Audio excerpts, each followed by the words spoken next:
OTEP, chers frères et sœurs, et bienvenue à cette nouvelle communication. Alors, cette communication, nous l'avons intitulée Nzambi, qui est le nom que porte l'être suprême dans les traditions et les cultures éthiopiennes, notamment celle de la cuvette éthiopienne, le lieu où le Nil prend sa source. Et nous verrons ensemble pourquoi nous associons ce nom à l'image que vous avez présentement à l'écran. Alors, cette communication, nous l'avons fondée sur un livre récemment paru et actuellement disponible sur le site www.lulu.com. Et ce livre, nous l'avons intitulé Tata Nzambi pour des motifs que vous saurez découvrir finalement à la lecture du dit livre. Cette communication est un survol car vous vous rendrez assez rapidement compte qu'il est impossible de circonscrire le thème que nous allons aborder aujourd'hui en une heure environ. C'est une impossibilité. Donc nous avons souhaité en faire un survol qui permet simplement d'amener au jour un certain nombre d'informations que pourront compléter les lectures du livre. Alors, elle est essentiellement fondée, cette communication, sur la graphie hiéroglyphique que vous avez présentement à l'écran et qui est le nom translittéré Imenra ou lu Amon-Ra dans les manuels d'égyptologie. Et nous allons donc travailler sur cette graphie et montrer finalement comment se lit ou comment se dit ce nom énigmatique au sein des traditions éthiopiennes. Alors la graphie, la voici, elle est constituée de 4 symboles ou 4 signes, plus le sémanthème de la divinité, qui est ce personnage que vous voyez assis avec une barbe. Donc les signes qui la constituent sont le signe M17, le signe Y5, le signe N35 et le signe N5 de la liste de Gardiner. Voilà. Alors nous allons débuter euh, cette communication en nous focalisant sur le signe N5 qui représente un cercle avec un point au milieu. Et la raison de ceci est que ce signe est omniprésent pour décrire la divinité ou l'être suprême en égyptien pharaonique, comme on le voit ici, notamment avec les graphies translittérées Iten ou Aton, Amon-Ra ou Ra. Donc à chaque fois, ce signe apparaît pour décrire l'être suprême et c'est la raison pour laquelle nous avons souhaité donc focaliser notre attention sur ce signe à l'introduction de cette communication. Alors ce signe, donc N5, est la variante d'un autre signe qui existe également, qui est le signe O49A de la liste de Gardiner, qui traduit paquet et faisceau. Okay? Donc je reprends. Le signe N5 de la liste de Gardiner est la variante du signe O49A qui traduit paquet et faisceau. En réalité, c'est le même signe, simplement d'un bord, le point est plein, de l'autre, il ne l'est pas, mais c'est exactement le même signe, c'est exactement la même symbolique qui est associée aux deux signes. Alors, qu'est-ce que c'est qu'un faisceau? D'après les dictionnaires, un faisceau est un assemblage de certaines choses de même nature et de forme allongée liées ensemble. Un faisceau est un assemblage de certaines choses de même nature et de forme allongée liées ensemble. C'est la raison pour laquelle on parle là, par exemple, de faisceaux de lumière, de faisceaux de bois, etc., etc. Donc, le mot faisceau, en fait, désigne un assemblage de certaines choses de même nature et de forme allongée liées ensemble. En fait, le faisceau, c'est un paquet. C'est l'idée de paquet aussi qui est amenée pour décrire cette notion. Et ceci n'est pas vain, comme vous allez vous en rendre compte. Donc, pour résumer ce que nous tentons ici de dire, c'est que le signe N5 qui permet de décrire la divinité en égyptien pharaonique, alors j'emploie le terme divinité par convention pour ne pas alourdir le discours, car il est bien évident que c'est un terme énigmatique aussi et qui nécessite d'être traduit ou d'être expliqué. Mais nous n'allons pas le faire aujourd'hui parce que c'est une convention qui est admise et nous souhaitons, dans le fond, aller au fond des choses. Si à chaque fois nous devons définir les termes que nous employons, cela prendrait beaucoup de temps. Donc, les termes Dieu que je vais employer ou divinité que je vais employer sont des termes conventionnels que j'utilise parce que je sais que tout le monde a à peu près une idée à quoi ces termes renvoient. Voilà, donc le signe N5 qui rencontre de la divinité en égyptien pharaonique a le sens de paquet ou de faisceau. C'est le signe que nous rencontrons ici, notamment avec le nom de Ra, et plus haut, nous l'avons vu avec Iten ou Aton, et puis le nom translittéré Amon-Ra. Voilà. Donc un faisceau est un assemblage de certaines choses de même nature et de forme allongée liées ensemble. Alors ce signe, nous le rencontrons aussi quand vient le temps de décrire les saisons du calendrier égyptien, entre guillemets. Comme ici, nous avons donc les 3 saisons du calendrier dit égyptien, translittéré Aket pour l'inondation, Péret pour la germination et Shemou donc pour l'été ou la chaleur, la saison sèche. Voilà. Et ce signe est omniprésent pour décrire la notion de saison. Et c'est par ce bout finalement que nous avons souhaité introduire cette communication parce que la question du temps est une question fondamentale quand vient le moment finalement d'expliquer à quoi peut correspondre la notion de Dieu, entre guillemets, dans les traditions éthiopiennes. Bon. Alors, je commence par dire ceci. Alors, je présente cette graphie qui est translittérée dans les manuels de vulgarisation et qui est traduit par temps, donc le temps. Et je dis ceci, le faisceau se dit bac en bassa, en fait c'est l'ibac, donc j'enlève la particule de classe et je maintiens le terme qui est bac. Donc le faisceau se dit bac en bassa. Le déterminatif de la graphie ri, donc le temps, à savoir le cercle avec un point noir au centre, peut suffire à la lire convenablement puisqu'il renvoie donc ce déterminatif notamment à l'ikalanga baka, le temps, donc fondé à partir du bassa bak qui signifie faisceau.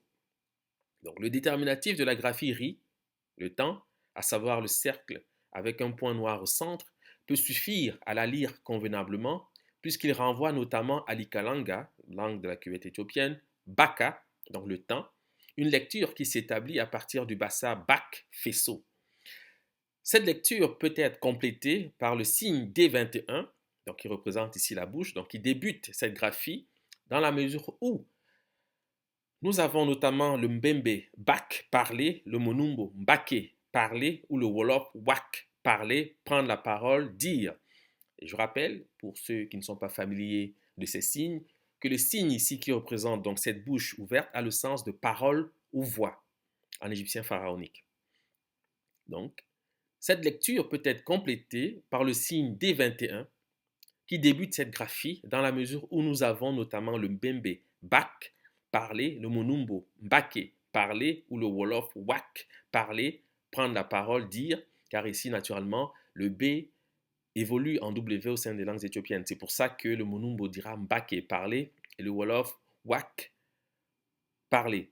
Et je rappelle, pour ceux qui découvrent finalement peut-être aujourd'hui nos travaux, que la lecture des caractères sacrés est fondée sur l'homonymie et la synonymie. C'est la thèse que nous amenons et c'est la raison pour laquelle en fait nous sollicitons ces mots. Car pour celui qui n'a pas cette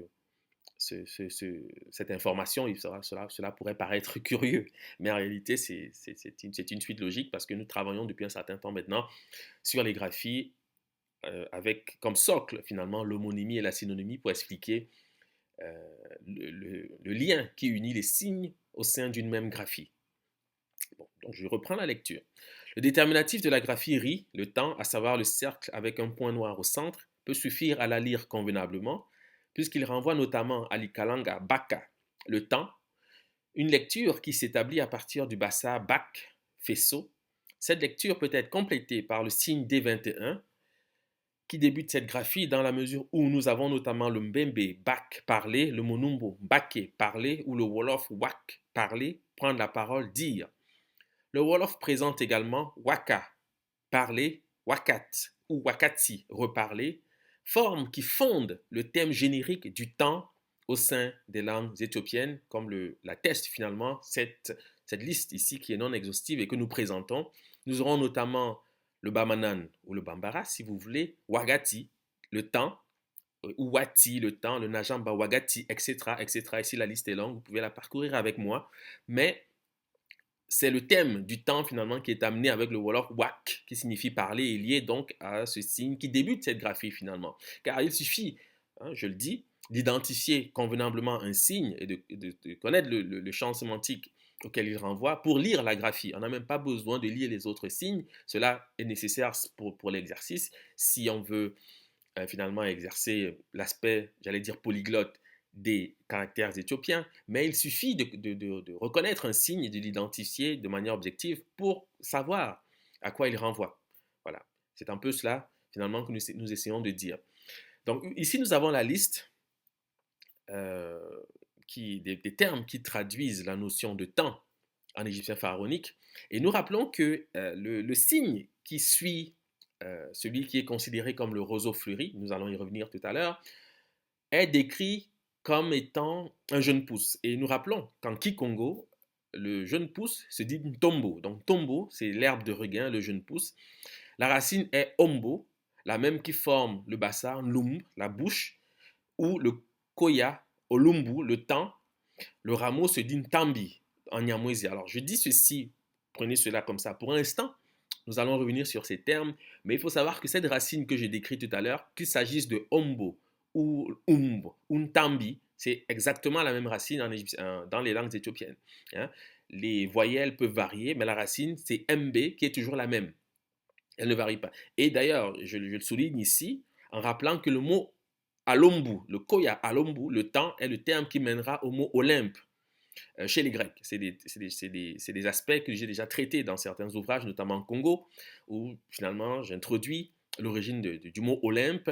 Et je rappelle aussi, car ce n'est pas le sujet aujourd'hui, que le terme Taméri, hein, qui est aujourd'hui utilisé pour traduire cette graphie ici que vous voyez à l'image, donc avec le sens de Égypte, ou la terre bien-aimée, en fait, renvoie au Wagati, ou Wagadou, ou Wagadou, euh, ici décrit par les langues dites soudanaises. Et vous savez, comme moi, que le mot Ouagadou est le terme qui désigne l'empire qui précède l'empire du Ghana, hein, dans la grande histoire impériale éthiopienne. Donc, ce mot est lié au pays, à la notion de pays. Je ne vais pas trop insister parce que ce n'est pas le sujet, mais il faut savoir qu'ici, les choses sont liées. Donc, quand on traduit Taméri par la terre bien-aimée, c'est une approximation. Je n'ai pas ici présenté la graphie au complet car il suffit de présenter ce signe pour la lire.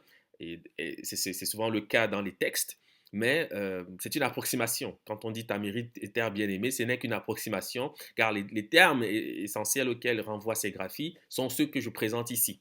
Voilà. Mais encore une fois, je dis que ce n'est pas le sujet, mais c'est quelque chose de passionnant, vous voyez, mais ce n'est pas le sujet aujourd'hui, donc on va simplement euh, passer. Voilà. Alors, je poursuis cette lecture en disant ceci.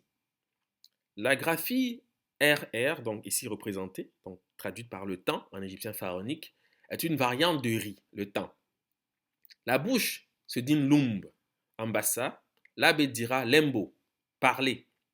Le bassin lumb est la variante du douala mundumbu, la bouche. Le bachilele présente numbu, la bouche. Bawongo, numbu, la bouche.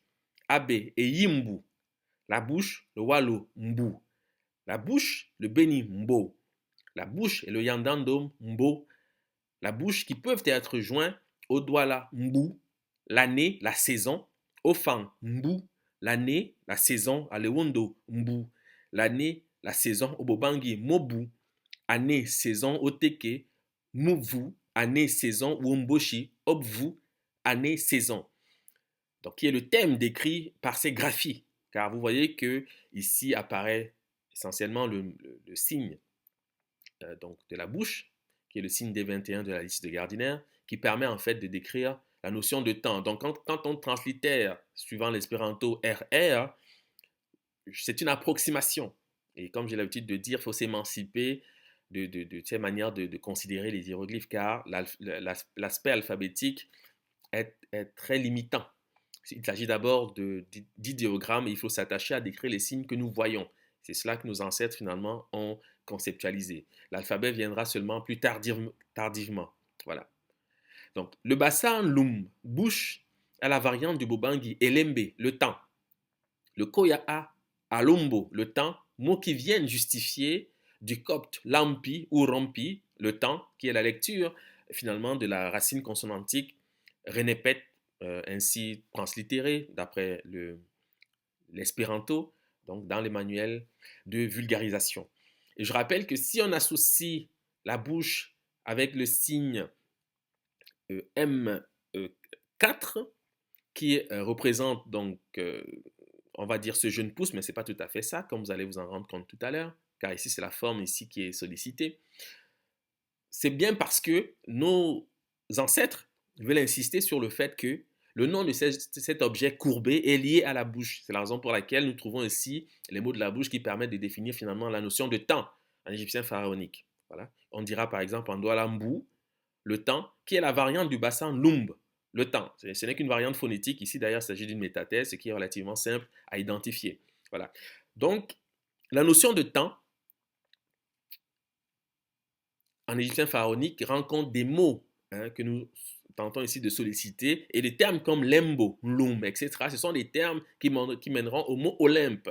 Je n'insiste pas ici, parce que ce n'est pas le sujet, mais il faut savoir que, il faut lire Homère, en fait, lorsqu'il parle de Zeus, entre guillemets, car il faut savoir que Zeus, naturellement, c'est cette divinité que les manuels d'égyptologie appellent Amon-Ra. Hein, quoiqu'il il a évolué assez librement dans les concepts grecs plus tard, mais à l'origine, naturellement, il est sorti des mythologies et puis des considérations philosophiques éthiopiennes, naturellement. Donc, lorsqu'il parle de Zeus qui voyage chez les Éthiopiens, qu'il a traversé l'océan, etc., il parle ici du Nil. Hein. Donc, c'est une narrative qui se situe essentiellement dans la vallée du Nil. Cela n'a rien à voir avec la Grèce. Mais c'est des choses qu'il ne suffit pas de dire. Encore faut-il le prouver, mais pour le faire, naturellement, il faut lire les livres, car ici, nous n'avons pas le temps de nous appesantir sur ces sujets, quoique passionnants. Voilà. Donc, nous poursuivons en disant ceci. Le point noir que présente ce cercle trouve le sens de faisceau. Hein, le cercle qui est le déterminatif de la graphie translittérée ri, pour dire le temps. Donc le point noir que présente ce cercle trouve le sens de faisceau. Le Bassa propose bac, faisceau, la variante effective du Tswana, paka, la saison. Nous aurons une série déduite de cette relation, car ici, naturellement, le P évolue en B ou en W. Ce sont des lettres qui s'égalisent au sein des langues éthiopiennes, car parfois on utilise le B, parfois le P, parfois le W. Comme on va dire par exemple Bantu ou Watu. Hein, c'est exactement le même terme, ce n'est qu'une variante, parce que le B évolue en W au sein des langues éthiopiennes. Voilà. Donc nous aurons par exemple le Bemba Mwaka pour dire l'année, le Gogo Mwaka pour dire l'année, etc. C'est les mots génériques de l'année au sein des langues éthiopiennes qui, dans les manuels d'égyptologie, sont traduits par Renepet, mais qui est un barbarisme. Encore une fois, car cela ne veut absolument rien dire. Il n'y a pas une langue au monde qui dit année, qui pour dire année dit Renepet. Ça n'existe pas. Donc, moi, mon objectif est d'amener ceux qui s'intéressent à ces questions, de lire les graphies d'après les idéogrammes et de concevoir qu'il y a une relation entre les signes d'une même graphie et que cette relation est soit l'homonymie, soit la synonymie. Mais la synonymie est secondaire, car la lecture homogène est toujours celle qui prime, comme nous allons le voir tout à l'heure. Voilà. Et ce sont des choses que je développe dans les livres. Donc, il faut lire les livres finalement pour essayer d'approfondir ce que j'essaie de dire ici, car je peux oublier certains aspects puisque le temps court et qu'il faut quand même aller à l'essentiel. Donc, le point noir que présente ce cercle trouve le sens de faisceau. Le Bassa propose bac, le faisceau, donc libac, le faisceau. La variante effective du Tswana, paka, la saison. Nous aurons une série déduite de cette relation, donc avec le Kinyarwanda, Umwaka, l'année, etc., etc. Donc, c'est les mots de l'année qui sont ici décrits à partir de ces signes. C'est la raison pour laquelle il est omniprésent pour décrire et définir la notion de saison, hein, comme je l'ai montré précédemment.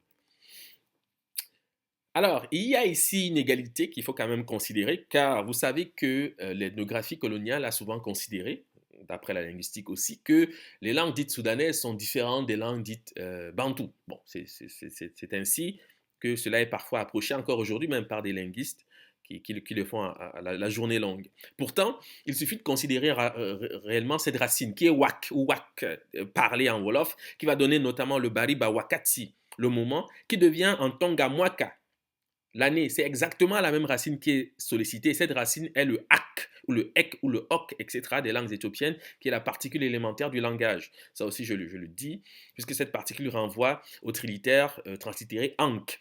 Mais c'est un aspect que je n'aborde pas ici, décrit par ailleurs dans le livre. Donc, nous nous apercevons qu'en réalité, ici, c'est ce point, ce signe, donc le cercle avec un point noir au centre, lu bac en bassa, donc pour dire le faisceau, qui rend compte finalement de tous ces termes, parce que la racine est toujours la même. Donc, lorsque le béni va dire wagatu, le temps, et que le chié il va dire umwaka, l'année, la racine est la même, c'est waka, hein, ou wak, etc., pour dire le temps, l'année, le moment, l'heure, etc. C'est la raison pour laquelle ce signe est omniprésent, je le répète, pour décrire les saisons ou la notion de saison en égyptien pharaonique. Le cercle décrit par ce déterminatif se nomme tangu en Chiluba. Donc en Chiluba, langue de la cuvette éthiopienne, pour dire le cercle, on dit tangu. La variante du lingala, tango, le temps. Le bangala dira tango, quand, donc le moment, quand, le moment. Le pindi propose ntang, pour dire le temps. Le lingala, ntango, le temps, et le chiluba, ntangu, le cercle, sont des variantes phonétiques du bassa ntongo, la canne, la crosse de l'évêque. C'est le terme que le bassa utilise pour décrire la crosse de l'évêque, qui est cet objet ici représenté, car cet objet, on le rencontre aussi aux mains des rois dans la cuvette éthiopienne, dans la vallée du Nil. Il suffit de considérer l'iconographie de la royauté pour le reconnaître. Donc c'est la raison pour laquelle le Chiluba dira tangu, cercle. Le lingala, tango, le temps, et le bassan, tongo. La canne, c'est le même terme. La racine ici est onga ou angu. En fait, en réalité, le trilitère ank, qui est lu ank, mais il ne se dit pas ank. Quelquefois, il se dit, par exemple, le Wolof va dire tanku, pour dire... c'est un terme en fait qui se rapporte à la marche, aller, marcher, etc. Parce que la course du soleil est associée à la marche. Mais donc c'est anku ou angu, etc. qui permet de lire convenablement ce trilitère, donc translittéré ank dans les manuels de vulgarisation. Et ici on trouve associé en fait le cercle avec son point. Le cercle là c'est tangu en Chiluba. Ok. Donc ici je poursuis la lecture. Donc enfin je reprends la lecture. Le cercle décrit par ce déterminatif se nomme tangu en Chiluba. La variante du lingala, tango, le temps. Le bangala dira tango, quand, le moment. Le pindi propose ntang, c'est-à-dire le temps. En réalité, peut-être que c'est même l'origine du mot temps. Hein, ceci est une possibilité, mais ce n'est pas le sujet réellement, ce n'est même pas important. Le lingala, tango, le temps, et le chiluba, tango, le cercle, sont des variantes phonétiques du bassa tongo, la canne, la crosse d'évêque. L'objet que nous lirons au signe M4 décrit comme un jeune pouce par les manuels de vulgarisation. Le bakoko propose tonga, la canne, le pongwe, tongo, la canne, et le duma, tungu, la canne. Le kikongo, tangu, traduira soleil. Donc c'est la raison pour laquelle on associe traditionnellement ce signe, c'est-à-dire le cercle avec un point au centre, au soleil, à l'astre du jour. Bon.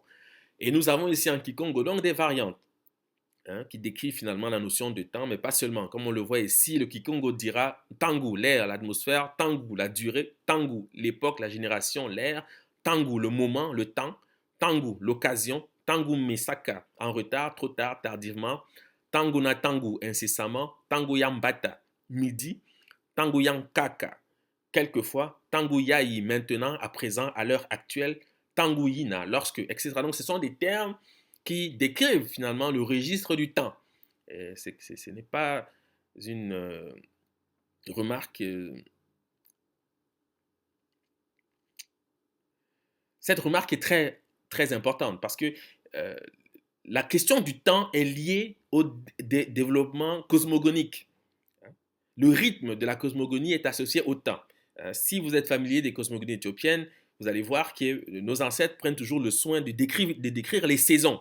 Et généralement, les cosmogonies ou la création, entre guillemets, de l'univers, du monde, commence toujours par la saison sèche. Ce n'est pas en vain que j'insiste sur ces aspects, car on ne peut pas concevoir les questions liées à la divinité sans décrire le temps, parce que le temps, comment dire, c'est la souveraineté même, c'est la souveraineté de ce qu'on appelle Dieu, hein, de manière triviale. Donc c'est très important. Je ne veux pas insister ici car ce n'est pas le sujet principal, mais comprenez que c'est important, puis que, ma foi, en lisant le livre, on aura des éléments qui viennent compléter ce que je ne fais que survoler ici. Bon. Donc, revenons maintenant à la graphie. Donc, translittérée Amon-Ra, lu Amon-Ra dans les manuels de vulgarisation, et dans laquelle paraît finalement ce signe. Et ajoutons ceci.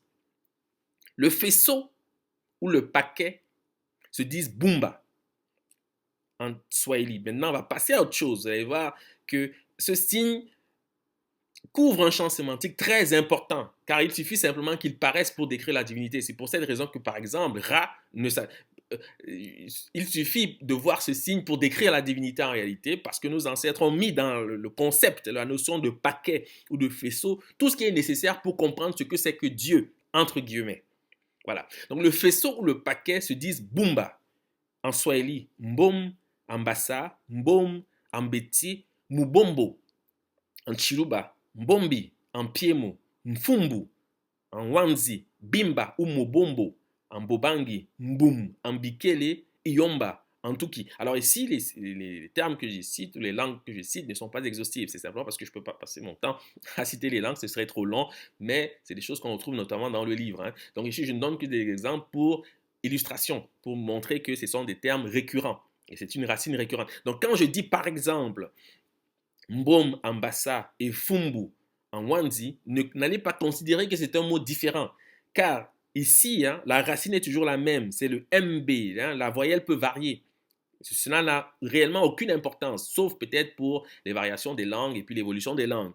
Ça, c'est un autre aspect. Mais considérez la racine, car c'est celle-là qui permettra finalement d'arriver à comprendre ce que essaie de dire le scribe lorsqu'il dessine ce signe. Donc le faisceau ou le paquet se disent Bumba en Swahili, Mbom en Bassa, Mbom en Beti, Mubombo en Chiluba, Mbombi en Piemo, Fumbu en Wandi, Bimba ou Mobombo en Bobangi, Mbum en Bikele, Iyomba en Tuki. Le proto-bantou propose Mbum, caché, le verbe caché, dissimuler, caché, duquel provient notamment le Chiluba, Dibomba, se cacher, ou le Nyamwezi, Fumba, se cacher.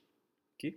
Le Kikongo dira Bumba, le secret. Et ici, je présente donc des graphies qui rendent compte. Je n'ai pas encore décrit la graphie en question. Mais vous allez voir que lorsqu'on dit de manière un peu, j'allais dire erronée, entre guillemets, Amon-Ra, pour lire cette graphie, et qu'on considère que c'est un mot composé, c'est un mot certes composé, mais il faut savoir que les deux composantes de ce mot renvoient à la même idée.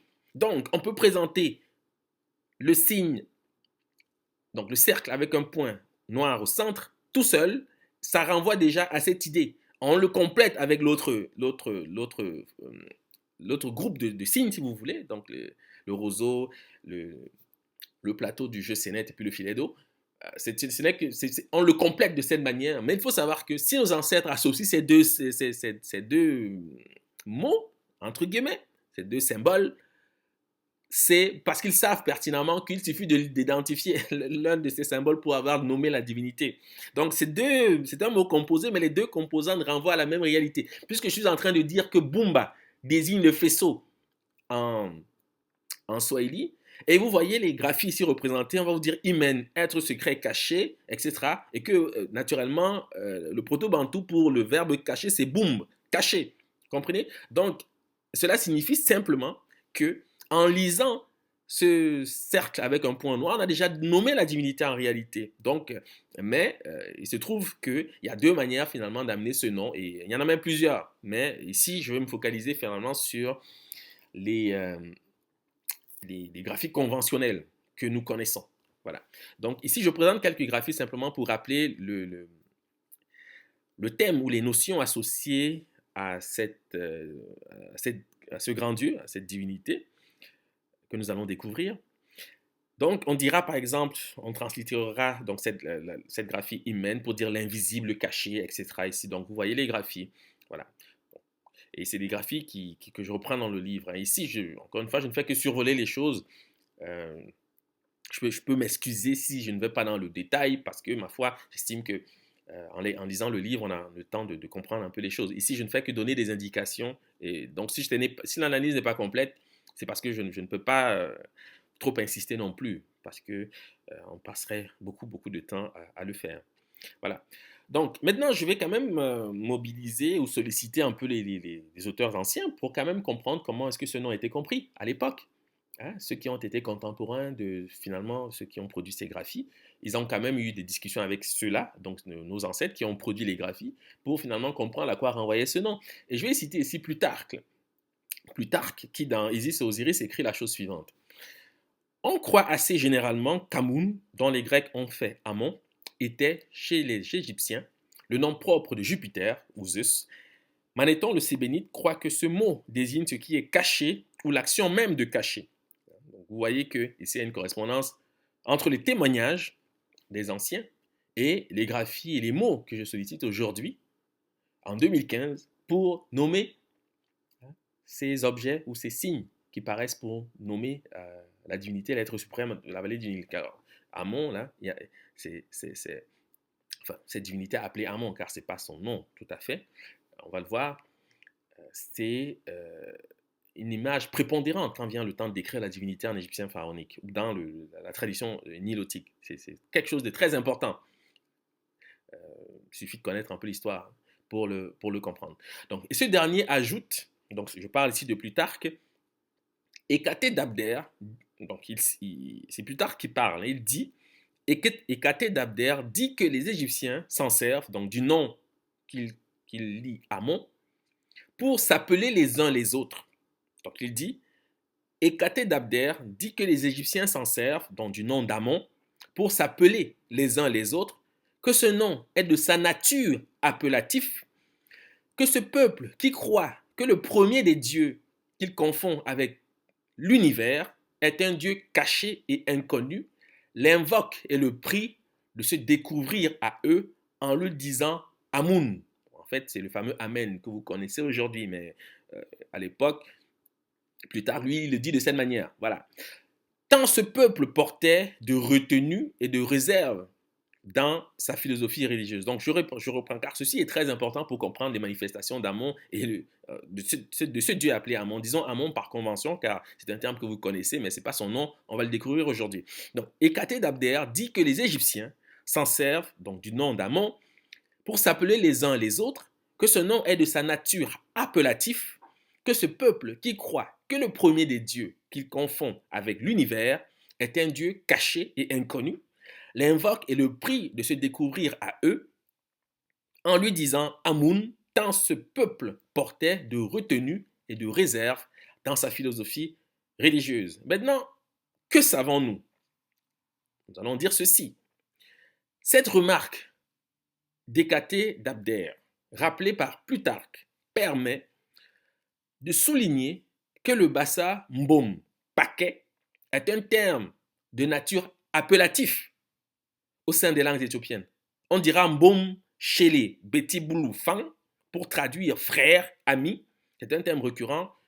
Pour ceux qui sont camerounais d'entre nous le savent très bien. Hein? Comment ça va mbom? C'est quelque chose de récurrent dans le parler éthiopien en Afrique. En tout cas au Cameroun, c'est quelque chose qui ne surprendra personne. Parce que chaque Camerounais sait ce que cela signifie. Voilà. Même s'il ne le sait pas, il l'utilise.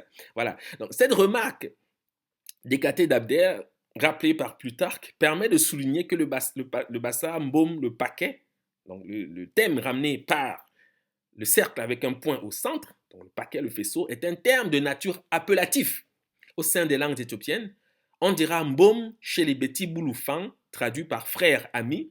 Le Beti mbom devient mbombo en bassa, un terme qui renvoie avec une forte connotation affective à la notion d'homonyme. Donc, les parents utilisent régulièrement ce terme pour nommer les enfants. Je veux dire, mon propre père nous appellent mes frères et moi Mbombo, donc c'est quelque chose que j'ai vécu personnellement, hein, ça il faut le savoir. Donc le béti Mbom devient Mbombo en Bassa, un terme qui renvoie avec une forte connotation affective à la notion d'homonyme. Les Wondo présentent Mbomo, homonyme. Ce terme s'emploie pour distinguer toute personne considérée comme un frère, un ami ou un parent et se trouve bel et bien de nature appellative encore aujourd'hui au sein des traditions éthiopiennes. Donc c'est la raison pour laquelle Ekate Dabder, qui a vécu une époque extrêmement lointaine quand même, amène cette idée. C'est quand même quelque chose d'extraordinaire. Moi, je trouve que la lecture objective des graphies va nous permettre réellement de comprendre qui nous sommes et de comprendre que les mots que nous employons aujourd'hui ne sont pas nouveaux. Nous avons simplement perdu la mémoire, hein, puisque cette mémoire a été extrêmement brutalisée, mais nous pouvons la retrouver grâce à la lecture objective des graphies. Voilà. Comme permet de l'attester finalement ce que nous sommes en train de dire ici. Bon. Maintenant, ce qu'il faut savoir, et je vais insister sur ce point, car vous vous souvenez que Plutarque commence par dire que Manéthon le Sébénite, qui était un prêtre euh, entre guillemets égyptien au service des Lagides, dit que Amon signifie cacher ou l'action de cacher. Bon. Et vous savez, je l'ai rappelé, que le proto-bantou boum, caché, est le terme générique pour décrire la notion de cachette, le fait d'être, ou l'action de cacher, hein, au sein des langues éthiopiennes. Et nous avons donc ce terme qui forme une série en lingala. Et vous allez comprendre pourquoi, par exemple, chez les Bassa et ailleurs, car ce n'est pas seulement chez les Bassa, je cite les Bassa parce que je connais un peu la langue Bassa, mais ailleurs au Cameroun, et pas seulement au Cameroun, on utilise régulièrement le terme mbombo pour dire homonyme, ou pour dire ami, pour dire mon frère, mon ami, mon parent, etc. Et c'est un terme de nature appellative. Donc ici, le lingala, par exemple, décrit cette série avec le thème de la cachette. Donc nous avons en lingala bobombi, le secret, l'épargne, ce qui est mis de côté. Bomi bombi, l'action de se cacher. Bombama, être caché. Bombana, se cacher. Bombamela, être caché pour. Bombela, caché pour. Bombissa, camoufler. Mibomba, se cacher. Et bombameli, manière de se cacher. Et bombamelo, le refuge, la cachette. Et bombeli, la manière de cacher. Mobombami, celui qui se cache. Mobombamo, secret, mystère. Mobombeli, celui qui cache. Mobombi, le dépositaire, le gardien. Mobombo, le secret, le mystère. Bombo, cachette, façon de cacher quelque chose. Bombo, jeu de cache-cache. Bomba, cacher, garder secret. Et bombelo, la cachette, le refuge. Et bombama, être caché. Donc, et c'est ce mot-là que qu'on translitère, hein, hymen. En fait, j'attire votre attention réellement sur la racine. Vous allez voir que cette racine est quelque chose de fondamental pour décrire la divinité au sein des langues éthiopiennes. Donc, quand je dis bomba, la racine c'est umba en fait. Parce qu'en Chiluba, umba signifie caché. En Chiluba. Donc, c'est le thème de la cachette en réalité. Donc, c'est comme ça que ces mots-là se disent en réalité. Donc, on ne dit pas Amon, etc. Ça, c'est des conventions et puis des lectures grecques. Mais nous ne sommes pas grecs, de fait. Donc, nous ne pouvons pas poursuivre cette tradition en prétendant que ce personnage ou cette image, ce dieu, entre guillemets, s'appelle Amon. Ça ne se dit nulle part dans nos traditions. À la limite, Imana, mais on va le voir tout à l'heure, que Imana dérive finalement de ces considérations que je suis en train de présenter ici. Car Imana, c'est le nom de la grande divinité dans la cuvette éthiopienne, notamment du côté du Burundi et puis du Rwanda. Voilà. Donc, Bumba est le nom que porte la divinité dans la cuvette éthiopienne, car vous allez comprendre réellement que c'est comme ça que c'est l'une des formes que prend ce nom au sein des langues éthiopiennes. Okay? Bumba, qui signifie le faisceau, est le nom que porte la divinité dans la cuvette éthiopienne. Donc, Franck Sacripanti l'évoque chez les Kuba, donc langue de peuple de la cuvette éthiopienne. Alors, il dit ceci. Divers anthropologues ont traité de la solidarité symbolique du python et de l'arc-en-ciel en Afrique. C'est à Luc de Hutch, donc un Belge, que nous devons de percevoir clairement aujourd'hui, car les Belges, vous savez, ont écumé la région des Grands Lacs. Donc c'est pour ça que Luc de Hutch s'est intéressé à ces questions, naturellement. Donc c'est à Luc de Hutch que nous devons de percevoir clairement aujourd'hui la place que celle-ci occupe dans les mythes et les rites bantous. Des mythes dont la sagacité magistrale de cet auteur nous dévoile les multiples niveaux de signification. Celui-ci, dans une étude comparée qui porte également sur la cosmogénèse de ces populations ainsi que sur les structures et le fonctionnement de la royauté sacrée chez plusieurs d'entre elles, donc le livre c'est Le roi né d'un cœur de vache, publié en 1932, évoque notamment Mbom, génie aquatique primordial de la mythologie Kuba, dont il souligne, après Vansina, l'analogie avec le serpent arc-en-ciel Bumba, le maître des eaux terrestres dans la cosmogonie Yombe. Dans un récent ouvrage, Le roi de Congo et les monstres sacrés, qui nous livre une somme unique de matériaux relatifs à l'ère culturelle des Congos d'Afrique centrale, Luc de Heuch met l'accent sur une figure mythique centrale de la société Yombe, sous le signe de laquelle se plaçait l'initiation Kimba, le python arc-en-ciel Bumba. Voilà. Et vous savez, c'est un aspect que je n'aborde pas ici dans cette communication, que cette divinité appelée Amon est intrinsèquement liée à l'image du python. Ça, et à l'arc-en-ciel, naturellement, même décrit déjà par sa couronne, comme chacun saura le reconnaître à travers les lectures. Donc, pourquoi le python? Simplement parce que Mbom, notamment en bassa, qui désigne le paquet, signifie également le python. Voilà. Et ici, nous avons une série, car il ne s'agit pas simplement de la langue bassa, car le nom du python au sein des langues éthiopiennes est toujours le même, comme on le voit ici, notamment avec le Chiluba, qui va dire Mouma.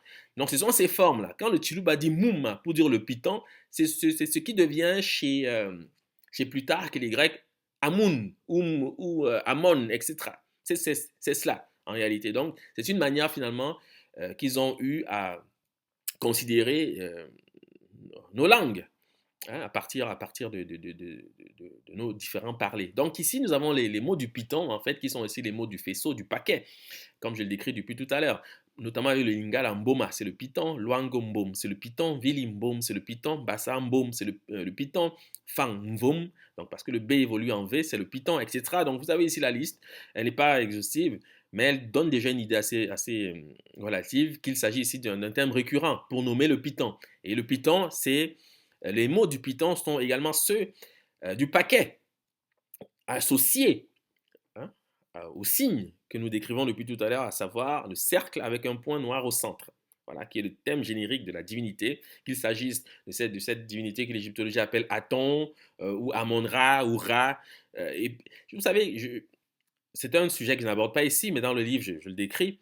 Hein, parce qu'on a prétendu, par exemple, que le pharaon qu'on appelle Akhenaton dans l'histoire, dans les manuels de vulgarisation, est le père de ce qu'on appelle le monothéisme, sur la base donc, du culte qu'il aurait fait donc, à Akhenaton, etc. Bon, voilà. Ce sont des barbarismes, ce sont des termes que je n'aime pas employer, mais je les utilise par convention parce que c'est comme ça qu'on les connaît pour l'instant, mais il va falloir traduire ces termes, naturellement, pour comprendre de quoi il s'agit. Donc, ce n'est nullement le cas. Ce n'est nullement le cas parce que dans le dire, là, c'était le même nom qu'ils appelaient. Quand on prétend que Aton, ce n'est pas Amon qu'il a fait ceci, il a fait cela, je veux dire, c'est méconnaître sa propre tradition. Parce que moi, par exemple, pour prendre un cas concret, je viens d'un peuple qu'on appelle le peuple Bassa. Je connais ce que c'est que le Mbok Bassa par certains aspects, et je connais la rigueur qui existe dans cette tradition initiatique. Donc on ne peut pas jouer avec... je veux dire, si on considère que c'était des divinités, qu'on changeait de divinité au gré du sentiment, c'est qu'on ne connaît même pas sa propre tradition aujourd'hui, même qui a perdu beaucoup de sa vigueur. Car encore aujourd'hui dans le Mbok Bassa, on ne joue pas avec ces éléments. Tu ne peux pas venir aujourd'hui dire que le Ngé, ce n'est plus le Ngé, c'est autre chose. Tu ne peux pas le faire. C'est impossible. Donc prétendre que Akhenaton, c'était une réforme politique.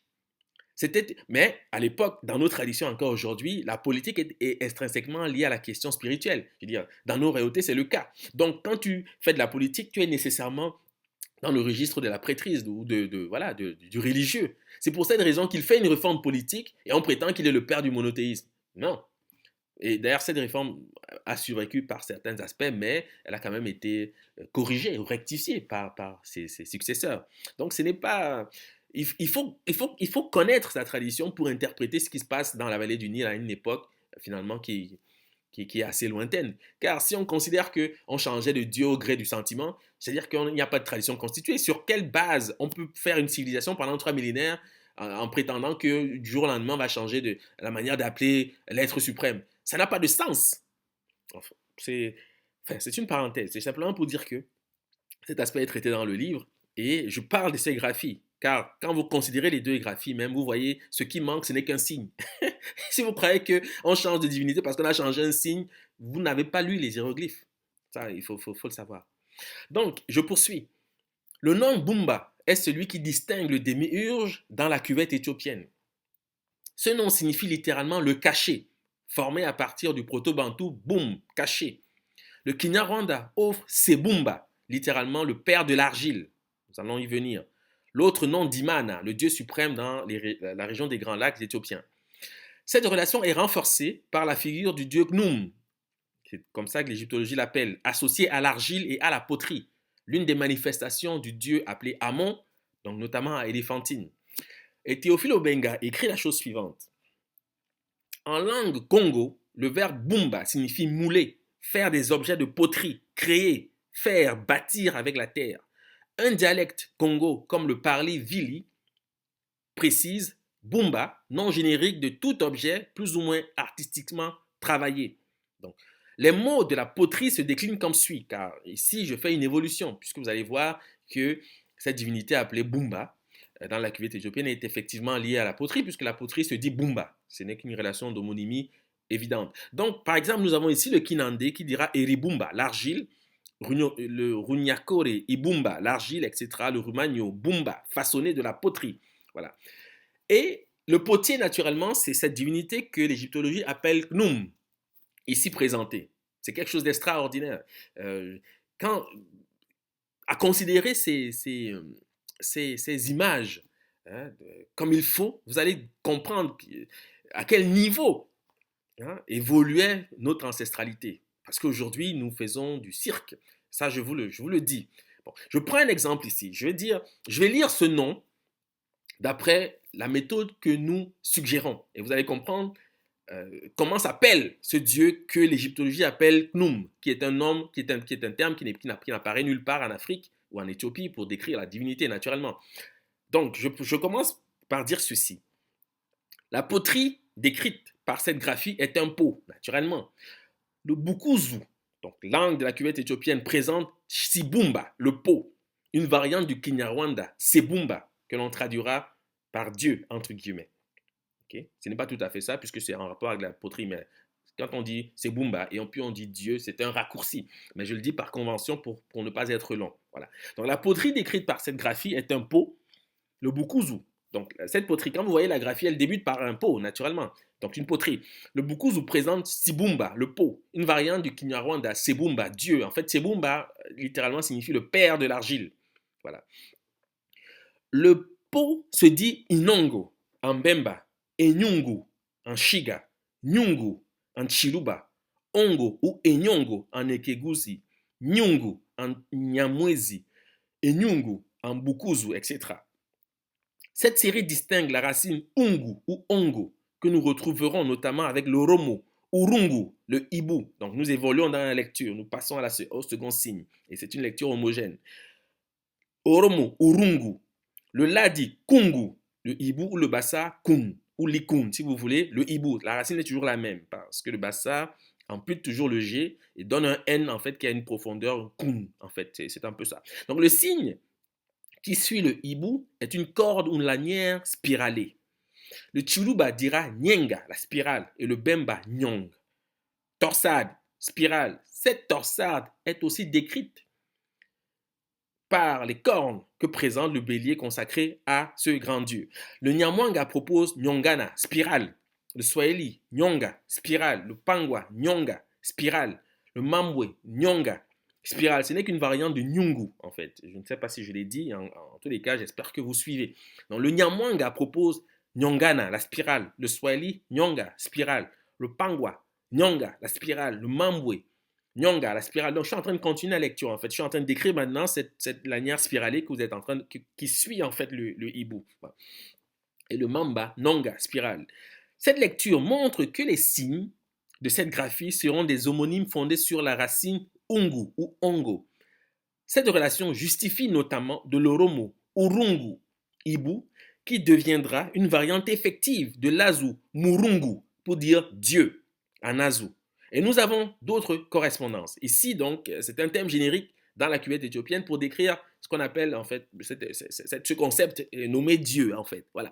Donc nous avons par exemple ici le Yao qui dira Nungu pour dire Dieu, le Bemba Mulungu, Dieu, le Kirundi Mungu, Dieu, etc., etc., etc. Donc, conclusion, je ne lirai pas cette graphie Knum parce que l'espéranto me dit que c'est Knum. Non, je lirai cette graphie Mungu parce que les idéogrammes me disent que c'est Mungu. Je ne sais pas si vous comprenez ce que j'essaie de dire. Et cette lecture que nous proposons est renforcée par le bassa Nyung ou Nyunga, pardon, qui signifie drapeau, étendard, pavois. Notion se rapportant au déterminatif qui offre la même valeur symbolique que l'étendard translittéré Neger en espéranto, donc dans les manuels de vulgarisation. Parce qu'il faut savoir que le drapeau ici et ce faucon qui est comme perché sur, comme on le voit ici, ont la même valeur symbolique. Et ces deux termes sont translittérés Neger pour dire Dieu. Okay? Mais le bassa va dire Nyung pour dire le drapeau en fonction de cette lecture qui est une lecture homogène. Donc, il suffit de reconnaître qu'il s'agit d'un pavois, ce faucon qui se tient sur une sorte d'étagère, une sorte d'étai, si vous voulez. Il suffit de reconnaître ce signe pour avoir lu la graphie. Donc, je dirais, puisque je sais que le bassa va dire Nyung, emblème de guerre, pavois, drapeau, etc. OK? Et qu'effectivement, en égyptien pharaonique, ce signe-là, c'est un pavois. Il suffit de consulter les dictionnaires hiéroglyphiques pour le savoir. Donc, rien qu'avec ce déterminatif, je sais déjà lire la graphie. Je n'ai même pas besoin de la lire comme je viens de la faire, comme je viens de le faire. Peut-être pour l'exercice, je peux le faire parce que, voilà, on a quand même les mots pour le faire. Mais ça nécessite d'être polyglotte. Mais si je ne suis pas polyglotte, il suffit que j'identifie un seul signe, c'est-à-dire la poterie. Je sais que la poterie, c'est Nyungu. Et je sais que Dieu, c'est Nungu. Voilà, et j'ai déjà lu la graphie. En réalité, en fait, c'est ce que j'essaie de dire. Bon. Alors,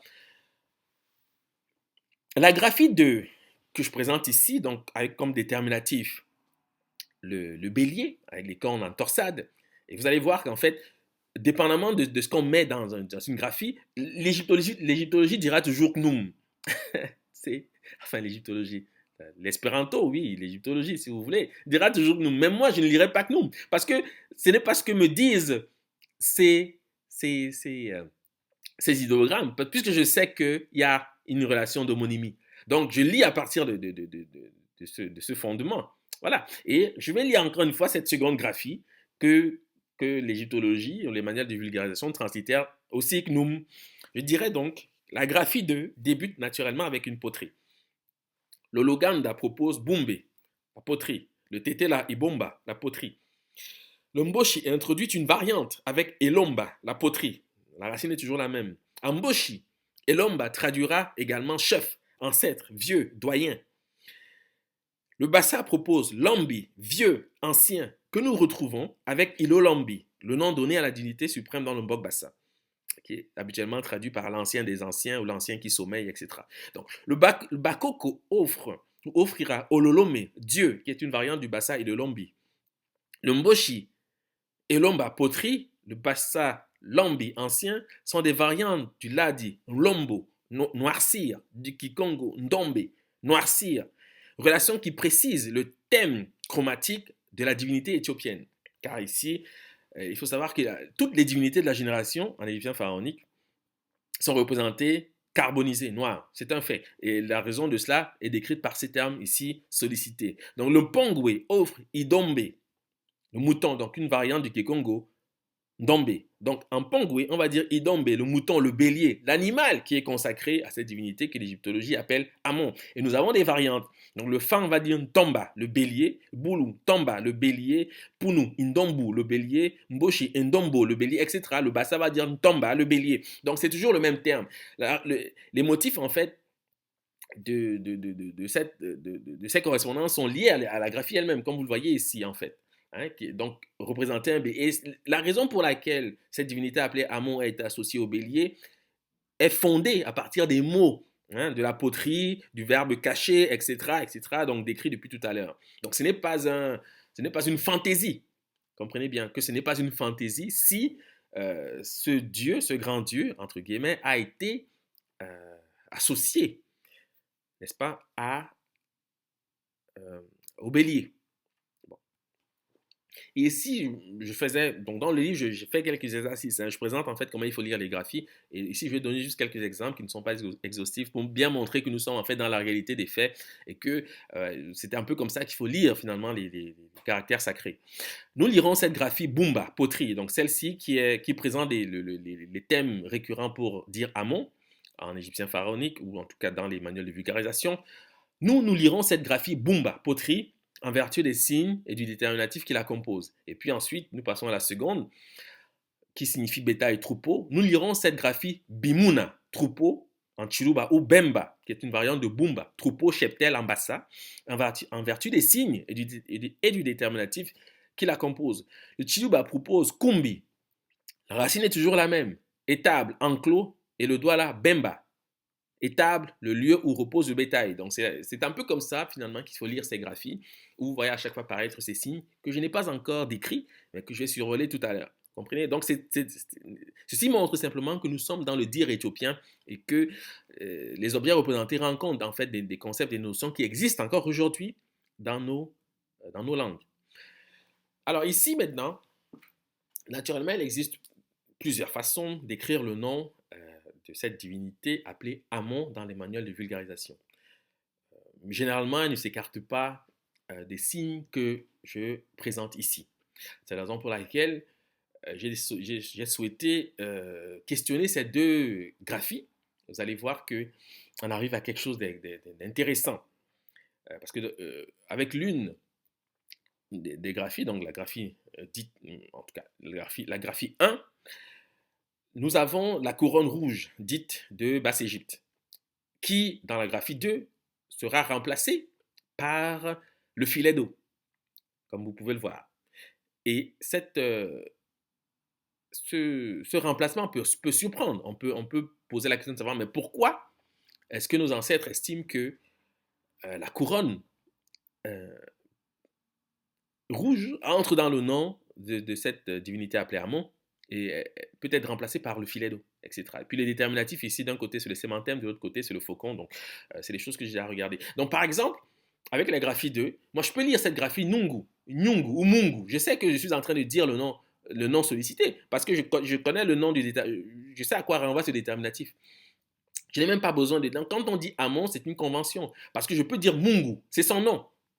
Je n'ai pas besoin de lire Rousseau, de lire le roseau, de lire le tableau du jeu. Si je le fais, c'est parce que je veux montrer comment se lisent les hiéroglyphes, car il y a une relation entre ces signes, bien sûr.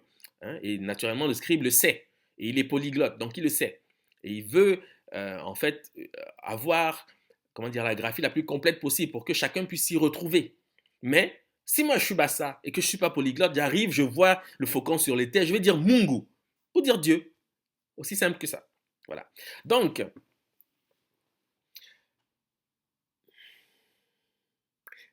le nom Amon que j'ai présenté tout à l'heure, naturellement, débute avec le signe M17 que l'on regarde comme un roseau fleuri en égyptien pharaonique. Mais ce signe renvoie à plusieurs concepts, notamment rameaux, palmiers, feuilles, etc., etc. Et roseau, naturellement. Donc, ce n'est pas seulement le roseau, mais je ne veux pas être long. Dans le livre, ici, je décris un peu plus les choses, mais ici, je vais être simplement précis. Parce qu'en fait, ce que fait le scribe, c'est qu'il nous donne même de l'aide, parce qu'il veut s'assurer que nous ne faisons pas d'erreur lorsque nous lisons un signe. Ici, par exemple, il faut savoir que le signe M17, donc ce roseau fleuri, est une variante du signe M18 auquel on ajoute des jambes. Donc, le scribe veut bien indiquer que, parce que ces jambes, en fait, le déterminatif de la marche, il veut bien indiquer que le mot amené par ce roseau, entre guillemets, est aussi le mot de la marche. C'est ce qu'il veut indiquer de cette manière.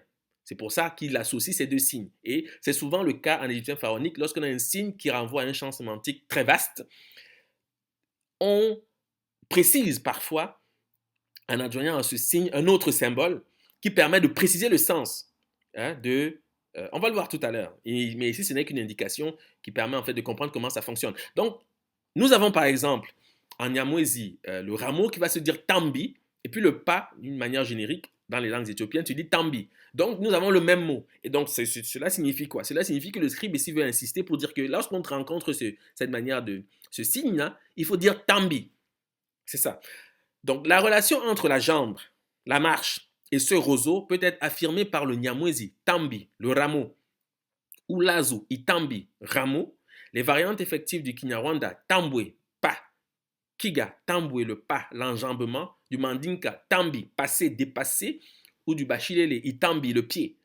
Cette correspondance distingue la racine imba, imbwe ou ambi, sur laquelle nous pourrons revenir. En fait, nous avons déjà décrit cette racine tout à l'heure.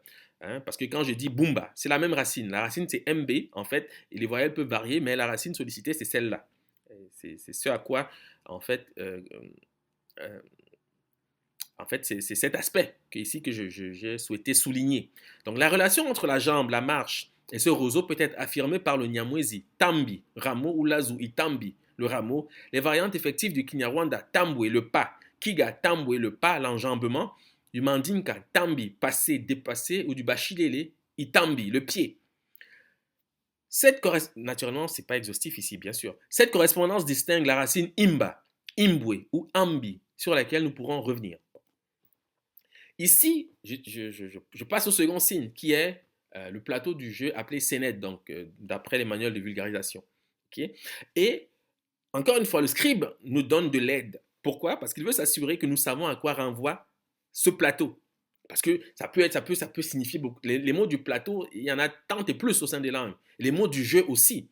Mais il veut s'assurer que, paraissant ainsi, on est à peu près certain de quoi il s'agit. Donc, il adjoint à ce signe un autre signe dont nous connaissons le sens, c'est-à-dire l'étoffe pliée. Comme ici, il faut savoir que le signe S29, étoffe pliée, est la variante, ou en tout cas le signe S28 est la variante du signe S29, avec le sens de vêtements, vêtir et cacher. Voilà. Donc, pour comprendre à quoi renvoie le signe Y5, le plateau du jeu appelé Senet en égyptien pharaonique, ou en tout cas dans les manuels de vulgarisation, on adjoint à ce signe un autre signe qui précise le sens, qui permet en fait de ne pas se tromper, entre guillemets. Vous voyez, parce que c'est sûr que lorsqu'on a la mémoire et qu'on a l'habitude, on ne peut plus se tromper parce qu'on sait, on connaît le champ sémantique dans lequel évolue un signe. Mais quelquefois, le scribe adjoint à ce signe, donc adjoint à un signe, un autre signe pour préciser, car ce sont des homonymes. Ok? C'est un peu ça l'idée. C'est la raison pour laquelle parfois vous allez trouver des signes qui représentent deux signes. C'est parce qu'on sait que ce sont des homonymes et on veut s'assurer que la personne qui lit ne se trompe pas. Voilà. Donc, le terme tamba désigne, parce qu'il ne faut pas oublier en lisant la graphie que nous sommes ici dans un registre d'homonymie. Donc, il ne s'agit pas d'appeler n'importe quel signe ou n'importe quel mot pour dire tissu, vêtement.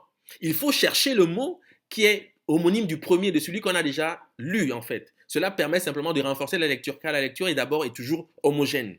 C'est ce que j'essaie de dire. Je ne le dis pas ici, mais dans le livre, je le précise, la manière de lire. C'est sûr qu'ici, je vais un peu vite parce que je vois que le temps file, mais j'invite ceux qui peuvent à lire le livre et ils auront des précisions là-dessus. Voilà. Donc, le terme tamba, pourquoi je prends ce terme tamba? C'est parce que je sais que c'est la variante de tambi, qui veut dire le pas. Comprenez? Qui veut dire le rameau. Voilà. Donc, c'est la même racine ici qui est sollicitée, c'est-à-dire amba, ambi, etc. Donc, le terme tamba désigne tout objet cousu dans la cuvette éthiopienne. Il peut s'agir d'un tissu, d'une toile, d'une étoffe, d'un foulard, d'un voile, d'une nappe ou d'une serviette. Nous avons ici une série, simplement pour montrer que c'est un terme qui est récurrent. Okay? Donc, c'est quelque chose qui est récurrent. Taïta, tamba, étoffe, le Kouédé va dire tambala, l'étoffe, etc., etc., etc. Donc, ce sont des termes que vous connaissez et que vous pouvez naturellement retrouver. Le Shambhala dira tamba, l'étoffe, etc. Donc, ce signe-ci, donc le plateau du jeu Senet, déjà lui seul se dit tamba, on va le voir tout à l'heure, mais j'ai voulu simplement montrer cette variante pour bien préciser que si le scribe associe ces deux signes, c'est parce qu'il veut s'assurer qu'on ne se trompe pas quant à la manière de nommer finalement ce plateau du jeu appelé Senet dans les manuels de vulgarisation. Donc c'est tamba. Bon. Avec la graphie translittérée Imen, apparaîtra le signe Y5, donc le plateau du jeu appelé Senet, qui représente le damier du jeu Senet. Le Duma offrira Itamba, jouer, et Tambu, le jeu. Une forme qui rejoint, naturellement ce n'est pas exhaustif. Dans le livre, je présente également les thèmes du jeu. Une forme qui rejoint les mots du rameau, sachant que le Kisi dira Lamba, le lac. Ok, donc maintenant, je complète la lecture en sollicitant les mots de l'eau ou du filet d'eau qui complète cette lecture. Donc Lamba, le lac, le et Lamba. Ici, c'est toujours la racine qui est toujours la même. Okay? Donc le et dira Lamba, le lac, le bassa dira Titimba.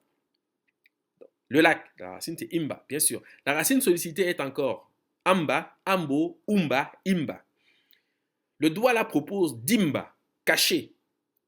Le thème retenu pour décrire le nom Amon, qui paraît dans les manuels de vulgarisation. Nous aurons également le Chiluba, Umba, caché, mettre de côté, dissimuler, préserver, réserver, amasser, réunir, épargner, c'est-à-dire ce qui est mis de côté. Bon. Maintenant, je reprends cette variante qui est très intéressante et qui présente finalement cette couronne appelée la couronne rouge, donc dite de Basse-Égypte. Et vous savez, je répète ici, que cette couronne a aussi le nom de l'abeille en égyptien pharaonique. Donc cette couronne porte le nom de l'abeille en égyptien pharaonique. C'est là que se trouve en fait la clé. Le lien entre cette couronne et le dieu Amon est fonction du nom que porte l'abeille au sein des langues éthiopiennes. Le doigt là présente notamment Ndombi, abeille, la variante du bassa Lombi, ancien. C'est une forme que j'ai présentée tout à l'heure. Donc le doigt là va dire Ndombi, abeille, parce qu'il sait. D'ailleurs, c'est le nom du bélier aussi, dans des langues éthiopiennes. Tomba, etc. C'est le même mot en fait. Parce qu'il sait que l'abeille, naturellement, même dans la tradition nilotique, est associée à Amon, hein, lorsqu'il prend la forme de mine. C'est une réalité que chacun peut consulter, bien sûr. Donc cette couronne porte le nom de l'abeille en égyptien pharaonique. Le lien entre cette couronne et le dieu Amon est fonction du nom que porte l'abeille au sein des langues éthiopiennes. Le doigt la présente notamment Ndombi, abeille qui veut aussi dire noir, noir foncé, etc. dans les langues éthiopiennes. Hein, c'est en relation immédiate avec le thème chromatique de la divinité. La variante du bassa Lombi, ancien. Bon, ça, c'est la première chose. Ensuite, le lien que ce grand dieu entretient avec la couronne dite de Basse-Égypte, liée, comme nous le montrons, à l'abeille, sera précisé par le Wolof Yamb ou Yambé, abeille, variante du bassa Nyambé ou Nyambé, traduit par Dieu. Okay? La couronne que porte ce grand Dieu est construite à partir de la couronne rouge dite de Basse-Égypte. Naturellement, le socle ici est le même, qui porte le même nom que l'abeille, à savoir Nyambé. Ou Yambé. Je ne parle pas le Wolof, donc les Sénégalais qui suivent sauront lire convenablement ce terme. Mais c'est ça, c'est Yam ou Yambé pour dire l'abeille. C'est la variante du bassa Nyambé pour dire Dieu. Donc cette couronne déjà donne le thème même, hein, le nom même de ce personnage ici représenté. Donc le lien que ce grand Dieu entretient avec la couronne dite de Basse-Égypte, lié, comme nous le montrons, à l'abeille, sera précisé par le Wolof Yamb ou Yambé, pour dire abeille, variante du bassa Nyambé, pour dire Dieu. La couronne que porte ce grand Dieu est construite à partir de la couronne rouge dite de Basse-Égypte, qui porte le même nom que l'abeille, à savoir Nyambé en Wolof. Donc c'est une relation ici d'homonymie. Et je vous invite à ne pas considérer qu'il s'agit là d'un hasard. Si le Wolof dit Yambé pour dire abeille, ce n'est pas un hasard. Réellement, parce que l'abeille est intimement liée à cette divinité appelée Amon, quand il prend la forme de mine. Parce que l'abeille est intrinsèquement...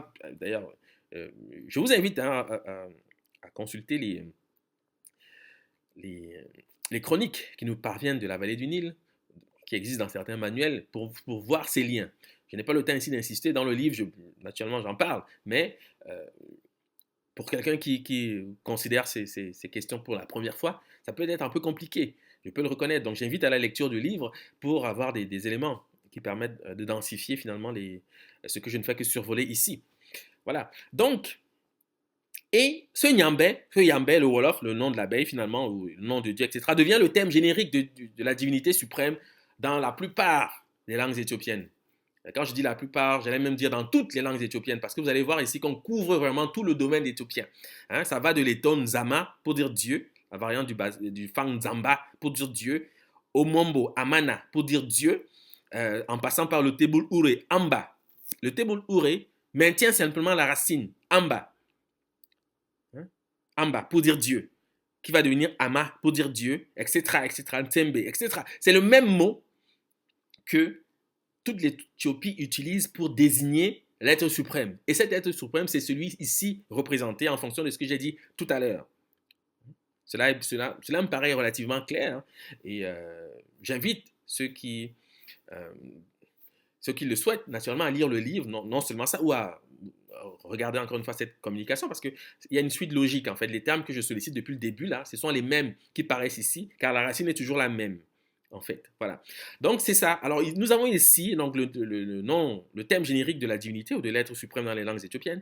Ici, la liste est non exhaustive, mais ça donne simplement une idée précise. C'est que lorsqu'on dit, par exemple, que le Kinyarwanda Imana, pour dire Dieu, est différent d'une femme Nzamba, pour dire Dieu, ce n'est qu'une impression. La réalité, c'est que c'est le même mot. Ça, il faut le savoir. Okay? Donc, quand on dit Imana, qui rencontre par ailleurs de la racine IMN, donc qu'on retrouve dans les manuels de vulgarisation pour dire Amon, nous sommes en train de dire Nzamba pour dire Dieu. C'est son nom. C'est cela. C'est de cela qu'il s'agit, en fait. Et nous avons le Tebul Ure. Le Tebul Ure, c'est un des parlers Dogon. Dans les Dogons, on le sait, disent Ama, mais ils disent aussi Amba pour dire Dieu. Et là, la racine est toujours la même. Et vous savez que l'ethnographie coloniale considère que les parlers bantous sont différents des parlers dits soudanais. Pourtant, nous avons les mêmes mots pour nommer la divinité suprême. Cela montre bien l'absurdité de cette démarche et pourquoi il faut réviser cette manière de voir les choses, en fait. Ça me paraît élémentaire, même pour comprendre ce que nous disons. Bon. La graphie translittérée hymen traduira créer. Donc, dans les manuels de vulgarisation, donc en égyptien pharaonique, le thème de la création est associé à ce thème, à ce thème-là, ce groupe de signes que j'ai présenté tout à l'heure. Celle-ci présente les signes qui servent également à écrire le nom, donc translittéré Amon. Alexis Kagame, philosophe et essayiste rwandais, souligne que le mot Nzambi, étymologiquement, veut dire, parler, exécuter, faire quelque chose avec énergie, et fait dériver Nyambe de Umba, traduisant créer, rénover, le sens accordé à la graphie hymen que je présente ici. Ce dernier, donc Alexis Kagame, ajoute que l'élément préfixé nya ou nza, que nous retrouvons notamment avec le bassa nyambe, a le sens de celui qui. Donc, Pietro Lupo revient sur le sens du nom. Le mot Nzambi, dit-il, est diffusé avec une dizaine de variantes du Cameroun jusqu'au Congo, l'ancien Zaïre. La racine de ce terme, écrit Kagame, porte l'idée de dire et de faire par l'action, agir par la parole ou encore dire quelque chose avec énergie. Voilà. Et naturellement, ici, il ne faut pas circonscrire ce terme au Cameroun, puis jusqu'au Congo. Non, ça va depuis le Mali, depuis les Guinées, la Guinée, jusqu'en Afrique du Sud. Il faut le savoir. Quand on dit que c'est depuis le Cameroun jusqu'au Congo, c'est parce qu'on considère que peut-être Ama ou Amba, c'est différent. Non, Amba, c'est la même racine. Ce n'est pas une différence. Puisque le Nya qu'utilisent certaines langues éthiopiennes pour dire par exemple Ambassa, Nyambé, d'après ce que nous rappelle ici Alexis Kagame, c'est un préfixe, c'est un élément préfixé qui veut dire celui qui. Donc quand on sait que Umba veut dire créer, on saura que Nyambé veut dire celui qui crée ou le créateur. Quand on sait que Umba veut dire caché, on saura que Nyambé signifie celui qui est caché, celui qui se cache, etc. Donc c'est un vocatif pour la divinité. Donc le Nya, là, ce n'est pas un élément essentiel pour décrire le nom de cette divinité, car certaines langues diront simplement Amba, pour dire Dieu. Parce qu'on sait que la racine utile pour le mot, c'est Amba, Ambo, Ambi, etc. C'est cela. Voilà. Donc le Chiluba, par exemple, Amba signifie tour à tour dire, énoncer, déclarer, exposer. Naturellement, il existe ici une relation immédiate avec le thème de la parole. Et vous savez l'importance de la parole, même dans les cosmogénèses éthiopiennes. Donc, le Chiluba Amba signifie tour à tour dire, énoncer, déclarer, exposer, médire de, jaser sur, fixer le prix, glorifier, exalter, dévoiler, publier, dénoncer, révéler. Donc quand on parle de religion révélée, ça me fait sourire. Parce que je me demande même si on sait réellement de quoi nous sommes en train de parler, en fait. Bon, c'est une parenthèse. Hein. On va pas s'égarer.